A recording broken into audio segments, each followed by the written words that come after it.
নমস্কার বন্ধুরা, আমি অনিন্দিতা। আপনাদের সকলকে স্বাগত জানাচ্ছি অনিন্দিতা রান্নার কেরামতি চ্যানেলে। আশা করি আপনারা সবাই খুব ভালো আছেন। আজকে আমি সামান্য মুসুর ডাল আর কয়েকটা পটল দিয়ে দারুণ স্বাদের একটা রেসিপি আপনাদের সাথে শেয়ার করব। পুরো ভিডিওটি দেখার অনুরোধ রইল। তো বন্ধুরা, আজকের রেসিপির জন্য এখানে আমি 2 মুঠো মুসুর ডাল 1 ঘন্টার জন্য জলে ভিজিয়ে নরম করে নিয়েছি। আর এখানে আমি 5 পিস পটল নিয়েছি। এখানে আমি দেখুন একটা মিক্সিং জার নিয়েছি, এর মধ্যে আমি মুসুর ডালটা দিয়ে দেব। আর বন্ধুরা, যদি হাতে সময় কম থাকে তো এটা কিন্তু আধা ঘন্টাও ভিজিয়ে নিতে পারেন, সেক্ষেত্রে কিন্তু কাজ হয়ে যাবে। ঢাকনা দিয়ে মিহি করে পেস্ট বানিয়ে নেব। এদিকে দেখুন মুসুর ডালের পেস্ট আমার রেডি হয়ে গেছে। একটা বোলের মধ্যে ডালটা আমি ঢেলে নেব। এবার এই ডালের মধ্যে আমি দিয়ে দেবো লঙ্কা কুচি। এখানে আমি 3টে কাঁচা লঙ্কা কুচি ব্যবহার করলাম। এবারে এর মধ্যে দিয়ে দেবো পেঁয়াজ কুচি। একটা মিডিয়াম সাইজের পেঁয়াজ ছোট করে কুচিয়ে নিয়েছি।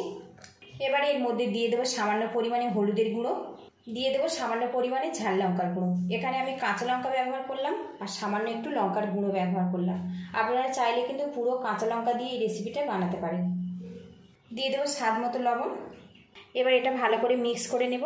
আর বন্ধুরা, আপনাদের কাছে একটা রিকোয়েস্ট রইল, ভিডিওটি দেখতে দেখতে একটা লাইক দিয়ে দেবেন।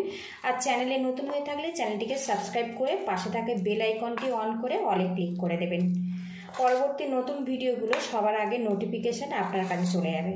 এদিকে দেখুন মশলাটা দিয়ে আমি মুসুর ডালটা বেশ ভালো করে মিশিয়ে নিয়েছি। আর এখন কিন্তু মুসুর ডালটা আমার রেডি হয়ে গেছে। এবারে এটা আমি সাইড করে দেব।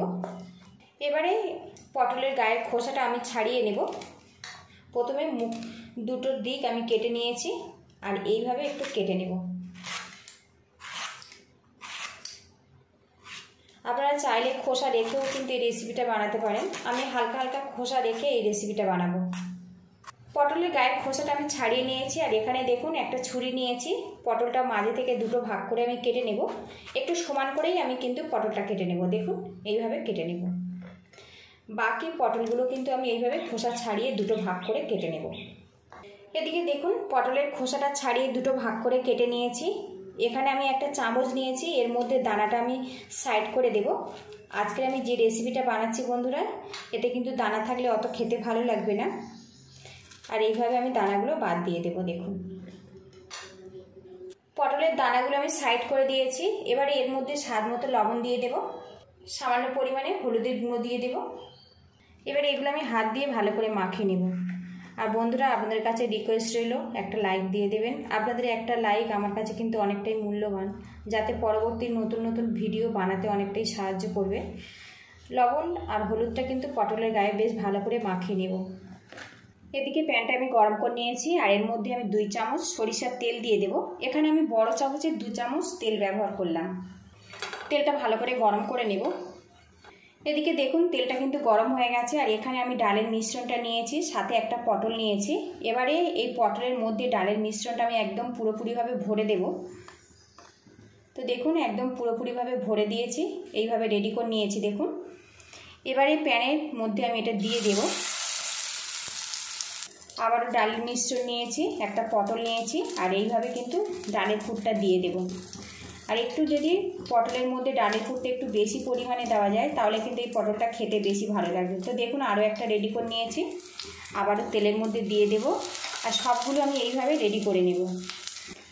আর বন্ধুরা, পটল যদি খেতে ভালোবাসেন তো আমার চ্যানেলে আরও কিছু পটলের নতুন নতুন রেসিপি শেয়ার করা আছে, আপনারা চাইলে কিন্তু দেখে নিতে পারেন। আর বন্ধুরা দেখুন আরও কিছুটা ডালের মিশ্রণ আছে আর 2 পিস পটল এখনও রয়ে গেছে। এটা আমি পরে এইভাবে ভেজে নেব। আর এই সময় গ্যাস রেটটা লো টু মিডিয়ামে রাখতে হবে, রেখে ধীরে ধীরে এগুলো ফ্রাই করতে হবে, তবে কিন্তু ডালটা অনেক বেশি মুচমুচে হবে। এবার এই পটলগুলো আমি উল্টে দেব।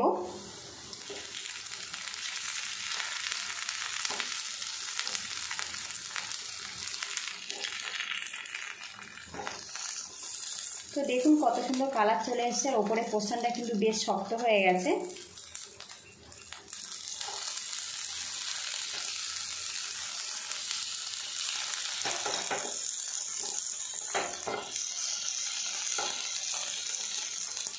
সবগুলো পটল আমি উল্টে দিয়েছি। এবার একটা ঢাকনা দিয়ে ঢেকে রাখবো, তাহলে ভাপে কিন্তু পটলটা বেশ নরম হয়ে যাবে। আর গ্যাস হিটটা একদম লোতে রাখবো। ঢাকনাটা খুলবো। এবার এই পটলগুলো হালকাভাবে উল্টে পাল্টে দেবো। আর এখন কিন্তু পটলটা বেশ নরম হয়ে গেছে। আরও 1 থেকে 2 বার এইভাবে উল্টে পাল্টে আমি এগুলো ফ্রাই করে নেব, তাহলে আমার রেডি হয়ে যাবে। তো এখন দেখুন কত সুন্দর মুচমুচেভাবে কিন্তু রেডি হয়ে গেছে। এদিকে দেখুন পটল আর মুসুর ডালের এই রেসিপিটা আমার ভাজা কমপ্লিট হয়ে গেছে। এবার এগুলো আমি তুলে নেব। আর বন্ধুরা, আমি এখানে অল্প তেল দিয়ে কিন্তু এই রেসিপিটা বানিয়েছি। আপনারা চাইলে কিন্তু বেশি পরিমাণে তেল দিয়ে রেসিপিটা বানাতে পারেন। এবার একটা একটা করে আমি এইভাবে তুলে নেব। আর এখন দেখুন কালারটা, ওপরটা বেশ মুচমুচে আর ভিতরটা নরম, খেতে কিন্তু অসাধারণ হয়। সব কটা আমি এইভাবে তুলে নেব। আর এখানে দেখুন বাকি 2 পিস পটল রয়েছে, এর মধ্যে আমি ডালটা ভরে নেব।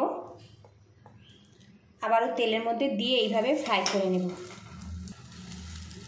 এখানে দেখুন সবগুলো পটল আর মুসুর ডাল দিয়ে রেসিপিটা পুরোপুরি কমপ্লিট হয়ে গেছে। আর এই রেসিপিটা কিন্তু আপনারা গরম গরম ভাতের সাথে, রুটি পরোটার সাথে পরিবেশন করতে পারেন।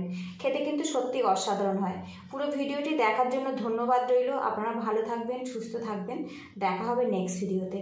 তো বন্ধুরা, লুকিংটা দেখুন। এটা কিন্তু যারা পটল খেতে একটু পছন্দ করেন না, তারা কিন্তু এইভাবে বানিয়ে খেতে পারেন। সত্যি খেতে কিন্তু অসাধারণ হয়।